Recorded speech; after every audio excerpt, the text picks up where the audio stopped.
ఇబ్బందులు ఎదుర్కొని ఇద్దరు ఒక 10 ఏళ్ళ కంటూ రిజర్వేషన్ సాధించారు. ఒక 10 ఏళ్ళ కంటే వాస్తవానికి అప్పుడు ఉండబడే ఉన్నత వర్గాల ఆధిపత్యం 5 ఏళ్ళ కంటే ఎక్కువ ఏమో అని అన్నాడు. దాన్ని ఒక 10 ఏళ్ళ వరకు తీసుకొచ్చారు. 10 ఏళ్ళ వరకే రిజర్వేషన్ ఉంటాయని చెప్పి దేశంలో అందరికీ తెలిసిన విషయం. అంటే 50లో అమలు జరుగుతున్న కాలం నుంచి 60 వచ్చేటప్పటికి 10 ఏళ్ళు అయిపోతుంది. 10 ఏళ్ళు అయిపోయే సమయానికి ఇక్కడ రిజర్వేషన్ ఇంకా మీకు ఎందుకు అనేటోళ్ళు అప్పుడే కాదు ఇప్పుడే కాదు అప్పుడు కూడా ఉన్నారు. ఇంకా అప్పుడు ఎక్కువ ఉన్నారు, చాలా మంది మనందరికీ తెలిసిన విషయం. మరి అప్పుడు ఆ 10 ఏళ్ళకు కోసమే రిజర్వేషన్ రాయబడ్డాయి కదా, ఇక 10 ఏళ్ళ తర్వాత అవసరం ఏందని అంటున్నప్పుడు ఈ దేశంలో కుల వివక్ష ఉన్నంత కాలం, అసమానత ఉన్నంత కాలం రిజర్వేషన్ ఉండాల్సింది అని చెప్పి కొట్లాడింది ఒక్క బాబు జగ్జీవన్. కారణం ఏంటంటే అప్పటికి అంబేద్కర్ చనిపోయాడు, 56లో చనిపోయాడు. అంటే మొదటి రిజర్వేషన్ల సమీక్ష 10 ఏళ్ళకు జరిగే సమయానికి అంబేద్కర్ లేడు, రాజ్యాంగం రాసే సమయానికి గాంధీ లేడు, మొదటి రాజ్యాంగం సమీక్ష చేసే సమయానికి అంబేద్కర్ లేడు. ఒక్కడి మీదనే భారం పడ్డది. ఆ ఒక్కడే కాపాడుకుంటూ వచ్చిండు. 60లో కాపాడిండు, 70లో కాపాడిండు, 80లో కాపాడిండు.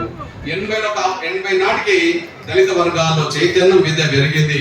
అప్పుడు కొంత కాపాడుకోవడానికి అందరికి బలమైన హక్కులు వచ్చినాయి. దాన్ని నిలబెట్టుకుంటూ ఈ దశకు వచ్చింది.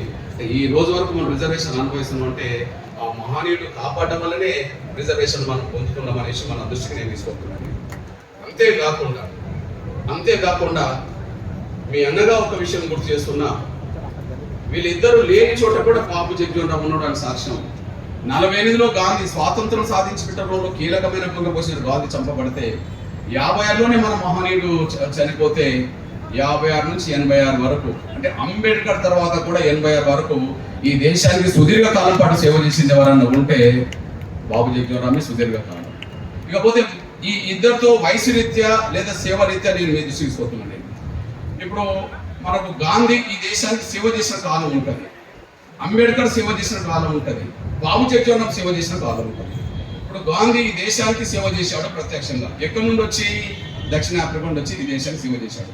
సేవ చేయడం అర్థం ఏంటంటే స్వాతంత్ర పోరాటంలో పాల్గొనడం. గాంధీ ప్రత్యక్షంగా తను రాసిన దాంట్లో తన జీవిత చరిత్ర పుస్తకంలో ఏం రాసిందంటే, నేను 1919 నుంచి కాంగ్రెస్లో చేరి స్వాతంత్ర పోరాటంలో ప్రత్యక్షంగా పాల్గొన్నాను అని అన్నాడు అతను. అంటే ఆయన చరిత్ర స్వాతంత్రం కోసం ఎప్పుడు మొదలైంది అంటే 1919 నుంచి అండి.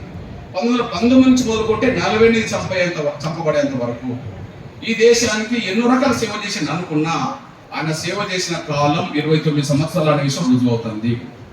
మన అంబేద్కర్, డాక్టర్ బాబాసాహెబ్ అంబేద్కర్ విదేశాల్లో చదివాడు, మన వచ్చాడు, ఇక్కడ సాయం చేసిన రాజు దగ్గర ఉద్యోగం చేశాడు. ఆ అవమానాలు పడి దాన్ని రాజీనామా చేసి మళ్ళా లాయర్ వృత్తిలో స్థిరపడ్డాడు. స్థిరపడ్డ తర్వాత ఆయనకు ఆలోచన వచ్చింది, నేను నా దళితుల కోసం సేవ చేయాలి, సమాజం కోసం సేవ చేయాలని. అప్పుడు 1924లో దళిత హితకారణ అనే సభ పెట్టి అప్పటి నుంచి మన ప్రయత్నం ఆయన మొదలు పెట్టిండు. 24 నుంచి మన మహనీయుడు చనిపోయేంత వరకు ఎన్నో సేవలు చేసిండు, 56 వరకు. అంటే ఆయన సేవ చేసిన డైరెక్ట్ కాలం అంతా 32 సంవత్సరాల చరిత్ర వస్తుంది. అంటే గాంధీ ఈ దేశానికి ప్రత్యక్షంగా సేవ చేసిన కాలం 29 సంవత్సరాలు, అంబేద్కర్ ప్రత్యక్షంగా సేవ చేసిన కాలం 32 సంవత్సరాలు, కానీ బాబు జగ్జీవన్ రామ్ సేవ చేసిన కాలం 52 సంవత్సరాలు అని చెప్పి చరిత్రలో ఉంది. ఆయన 1908లో పుట్టిండు, కానీ 34 నాటికే గాంధీతో పరిచయం ఏర్పాటు చేసుకున్నాడు. 34 నుంచి అంటే గాంధీతో పరిచయమైన రోజు నుంచే స్వాతంత్ర పోరాటంలో పాల్గొన్న వ్యక్తిగా మనం గుర్తిస్తే, గాంధీతో పాల్గొన్న రోజు నుంచి, ఎందుకంటే 24లో ఆయన బాధ్యతలు చేపట్టిండు, 34 వచ్చేటప్పటికి దేశ నాయకుడిగా ప్రముఖంగా ఎదిగిపోయాడు గాంధీ. ఆయనతోటి బీహార్లో వచ్చిన భూకంపంలో బాధితులను ఆదుకునే కుటుంబ సభ్యులను ఆదుకోవడానికి వచ్చినప్పుడు గాంధీతో పరిచయం పెంచుకొని ఆయనతో పాటు సబర్మతి ఆశ్రమంలో కూడా కొంతకాలం ఉండి అతను స్వాతంత్ర పోరాటంలో క్విట్ ఇండియా ఉద్యమంలో లేదా సహాయ నిరాకరణ ఉద్యమంలో పాల్గొని జైలు పాలై అంతిమంగా ఆ మహనీయుడు చనిపోయిన రోజు వరకు ఒకసారి తేదీలు వేసుకోండి. 34లో ఆయన కాంగ్రెస్ లో చేరిన కాలం నుంచి 86 వరకు సుదీర్ఘ కాలం పాటు సేవ చేసిన కాలం ఎంత అంటే 52 సంవత్సరాల నుంచి కూడా స్పష్టంగా రుజువు అవుతుంది. ఈ దేశంలో ఆయన పేరు మీద చాలా గొప్ప రికార్డు ఉన్నది. 52 సంవత్సరాల్లో 50 సంవత్సరాలు చట్టసభలో ఉన్న ఏకైక వ్యక్తి దేశంలో అతనే. 52 సంవత్సరాల్లో 34లో పరిచయం అయితే 36 నుంచి ఆయన శాసన మండలి ఉంటే 37 ఎమ్మెల్యేలు ఉంటే ఆయన ఎంపీ గెలిచిన కానీ చనిపోయిన రోజు వరకు కూడా చట్టసభలో 50 సంవత్సరాలు సుదీర్ఘంగా ఉన్న వ్యక్తి ఎవరైనా ఉంటే బాబు జగ్జీవన్ రామ్ తప్ప ఈ దేశంలో ఇంకెవరి పేరు లేదు. అదే సమయంలో 32 సంవత్సరాలు క్యాబినెట్ లో ఉండి దేశానికి సేవ చేసిన చరిత్ర కూడా ఎవరికి లేదు. అదే సమయంలో ఈ దేశ పునర్నిర్మాణంలో ఆయన భాగస్వామ్యుడు. ఇప్పుడు తెలంగాణ సాధించిన వెంటనే ఏం ఆలోచన వచ్చింది అందరికీ? అరే తెలంగాణ కొల్లగొట్టబడ్డది కాబట్టి, అంతకుముందు మన ఆంధ్రప్రదేశ్లో తెలంగాణ వచ్చింది కాబట్టి దాన్ని పునర్నిర్మాణం చేసుకోవడానికి కష్టపడాలని అనుకునే వాళ్ళం. మరి 200-300 సంవత్సరాలు బ్రిటిష్ వాళ్ళ చేతిలో ఉన్న ఈ దేశాన్ని పునర్నిర్మించుకునే కార్యక్రమం జరిగే సమయం వచ్చినప్పుడు ఆ పునర్నిర్మాణంలో కేంద్ర మంత్రి హోదాలో ఎక్కువ శాఖల నాయకత్వం వహించి ఈ రోజు దేశం ఈ స్థాయిలో ఉండడానికి కారకుడు కూడా బాబు జగజీవన్ రామ్ అనే చరిత్ర స్పష్టంగా రికార్డు ఉన్నది. అంటే స్వాతంత్ర సమరయోధుడు ఉన్నాడు, రాజ్యాంగ నిర్మాణంలో ఉన్నాడు, రిజర్వేషన్లు కాపాడడం ఉన్నాడు, రిజర్వేషన్లు పెంచడంలో ఉన్నాడు, 100% రిజర్వేషన్లో అమలు చేయడంలో ఉన్నాడు, దేశ పునర్నిర్మాణంలో ఉన్నాడు. ఇట్లాంటి సేవ చేసిన మహనీయుడికి గౌరవం లేదు. ఆయనకు ప్రధానమంత్రి వచ్చే అవకాశాన్ని కానియకుండా చేసిండ్రు. ఆయనకు భారతరత్న ఇప్పటికీ లేకుండా చేశారు. రెండే ఆయన కంటే ఆయన దాదాపు 150-200 మంది పార్లమెంట్ మెంబర్లు నిమ్మడి పెట్టుకొని ఉప ప్రధానమంత్రి దాకా ఎదిగిన నాయకుడు ఒక ప్రధానమంత్రి అందుకోవడానికి ఒక మెట్టు మాత్రమే ఉంటే ఆ మెట్టు ఎక్కడానికి కావాల్సిన అర్హత, శక్తి, మద్దతు అంతా ఉన్న రోజుల్లో ఆయన ప్రధానమంత్రి కాకుండా అడ్డం పడ్డ చరిత్ర మనకు అంత ముందు తెలుసు. ఆయన ఎంతో బాధపడి ఉంటాడు. ఎందుకంటే 50 మంది పార్లమెంట్ మెంబర్లు ఎంబడి లేని వ్యక్తులు కూడా ప్రధానమంత్రులు అయిన, ఒక 100 మంది లోపు మద్దతు ఉన్న వాళ్ళు కూడా పార్లమెంటులో ఇవాళ ప్రధానమంత్రిగా చాలా రోజులు ఉన్న చరిత్ర చాలా మందికి ఉన్నది. కానీ దాదాపు 150-200 మంది బాబుజే ప్రధానమంత్రి కావాలి, ఖచ్చితంగా ఆయన వల్ల దేశం బాగుపడతారని చెప్పి అంటున్న రోజుల్లో ఆయన ప్రధానమంత్రి కాకుండా ఆయనను అడ్డుపడ్డ చరిత్ర ఉన్నది. ప్రధానమంత్రి కానివ్వలేదు. కనీసం ఆయన చనిపోయి ఇప్పటికీ 40 సంవత్సరాలు.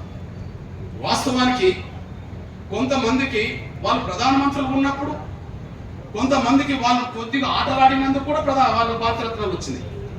టెండూల్కర్ క్రికెట్ ఆడితే కూడా ఆయన భారతరత్న వచ్చేసింది. ప్రధానమంత్రులుగా పనిచేసిన రోజుల్లో వాళ్ళు ప్రధానమంత్రులు ఉన్నప్పుడే భారతరత్నాలు వచ్చినాయి.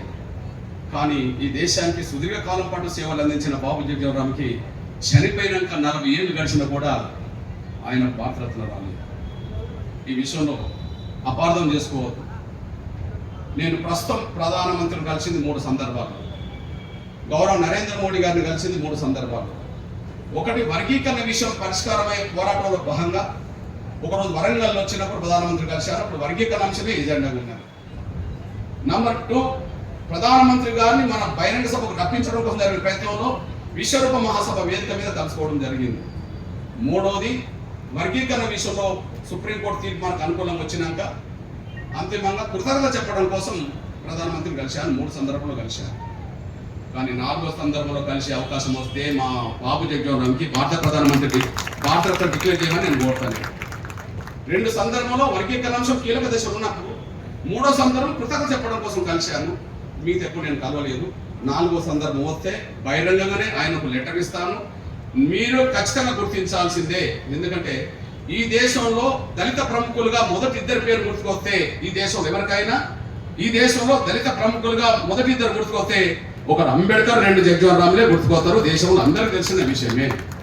అది విశ్వరూపం వేదిక మీద కూడా గౌరవ ప్రధానమంత్రి నరేంద్ర మోడీ గారు 2 పేర్లు తీశాడు.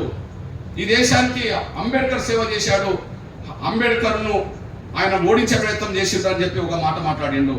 బాబు జగజీవన్ రామ్ ప్రధానమంత్రి కాకుండా కొన్ని ఇబ్బంది పెట్టిందని కూడా మాట్లాడిండ్రు. ఆయనకు నేను మళ్ళీ కలిసినప్పుడు చెప్తాను, అంబేద్కర్కు భారతరత్న వచ్చింది కానీ బాబు జగజీవన్ భారతరత్న రాలేదు. దయచేసి మీరు భారతరత్న ఖచ్చితంగా బాబు జగజీవన్కి ఇవ్వాలని చెప్పి రేపు కలిసినా 10 రోజులు కలుతానా, 4 రోజులు కలుతానా, ఎప్పుడు కలిసినా కూడా ఖచ్చితంగా మీ బిడ్డగా బాబు జగజీవన్ రామ్ గౌరవం అంటే మనందరి గౌరవమే కాబట్టి ఆయన భారతరత్న ఇవ్వాలని చెప్పి ఖచ్చితంగా విజ్ఞప్తి చేస్తాను. అయితే మరి నేను గతంలో కలవలేదా ప్రధానమంత్రులు అంటే, గతంలో వర్గీకరణ విషయంలో చాలా సందర్భంలో మన్మోహన్ సింగ్ గారిని కలిశాను. 10 ఏళ్ళు ఆయన కూడా ప్రధానమంత్రిగా ఉన్నాడు. వర్గీకరణ విషయంలో కలిసినప్పుడు నేను అదే చర్చ పెట్టాల్సి వచ్చింది. కానీ గౌరవ సోనియా గాంధీ గారిని కూడా వర్గీకరణ విషయంలో కలిశాను. కానీ ఒకే ఒక సమయంలో భారతరత్న కోసం మన్మోహన్ సింగ్ గారిని కలిశాను, భారతరత్న కోసం సోనియా గాంధీ గారిని కలిశాను. ఆ సాక్ష్యం మీ ముందు పెడతాను. ఒకరు చనిపోయినారు, ఒకరు బతుకున్నారు. చనిపోయిన వాళ్ళు ఎట్లా సాక్ష్యం చెప్పలేరు, కానీ బతుకున్న వాళ్ళ దగ్గరికి పోతే సాక్ష్యం చెప్తారు. ఒక ఆయన చనిపోయిన మన పెద్ద అయిన నందేలయ్య గారు, బతుకున్నది మన డొక్క మాణిక్య వరప్రసాద్ గారు. మేము ముగ్గురం ఒకసారి వెళ్ళాం. ప్రధానమంత్రి గౌరవ 2008లో వెళ్ళాం. ఎందుకంటే శతదినోత్సవాల సందర్భంగా వెళ్ళి గౌరవ ప్రధానమంత్రి గారిని కలిశారు, ముగ్గురం కలిశారు.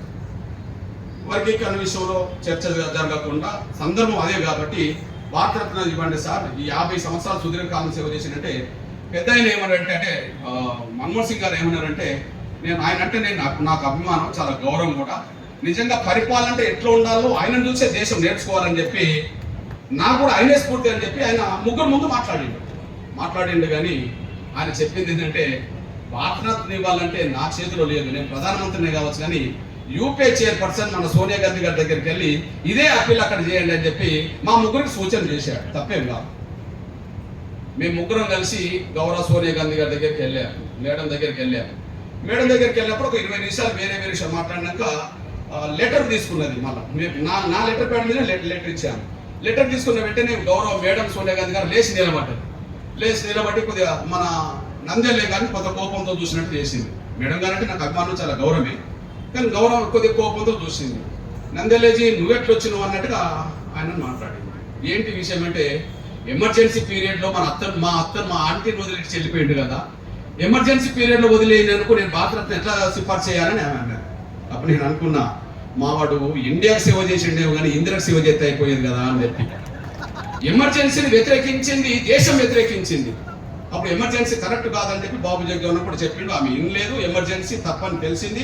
ఆ తర్వాత ఈయన బయటకు వచ్చాడు, డెమోక్రసీ కాంగ్రెసే పెట్టేశాడు, మళ్ళీ ప్రజాస్వామ్య కాంగ్రెసే పెట్టడం జరిగింది. అంటే ప్రజాస్వామ్య ప్రమాదాలు పడ్డప్పుడు బయటకు వచ్చి ఏం పెట్టిండు అతను, ప్రజాస్వామ్య కాంగ్రెసే పెట్టడం జరిగింది. ఆ సమయంలో ఆమె ఆ మాట అన్నది. ఆ తర్వాత అయిపోయింది. నేను నన్ను ఎన్నోసార్లు వర్గీకరణ విషయంలో కలిశాను, కానీ ఒకే ఒక్కసారి మన్మోహన్ సింగ్ గారిను సోనియా గాంధీ గారి మేడంను ఈ విషయంలో కలిశాను, అది అయిపోయింది. కానీ భవిష్యత్తులో కలిసినప్పుడు గౌరవ ప్రధానమంత్రి నరేంద్ర మోడీ గారిని కలిసినప్పుడు ఖచ్చితంగా నేను అప్పీల్ చేయడం నా బాధ్యత. అది ఏమైందనే విషయం కూడా మన తర్వాత మనం బహిరంగ చర్చించుకుందాం. ఏదేమైనా గౌరవ మన అమరులైన ఈ దేశానికి సేవ చేసిన బాబు జగజీవన్ రామ్కు ఏ గౌరవం దక్కినా అది మన జాతి గౌరవం, మన దళితుల గౌరవం, దేశ గౌరవం అనే విషయం కూడా మీ దృష్టికి నేను తీసుకొస్తూ ఒక 2-3 విషయాలు మాత్రం మీకు ప్రస్తావన తీసుకొస్తాను. ఇది ఇక్కడ లోకల్ విషయాలు, కొద్దిగా అన్న పెద్ద మనసులో పెట్టుకోవాలని నేను విజ్ఞప్తి చేస్తున్నాను. ఒకటి,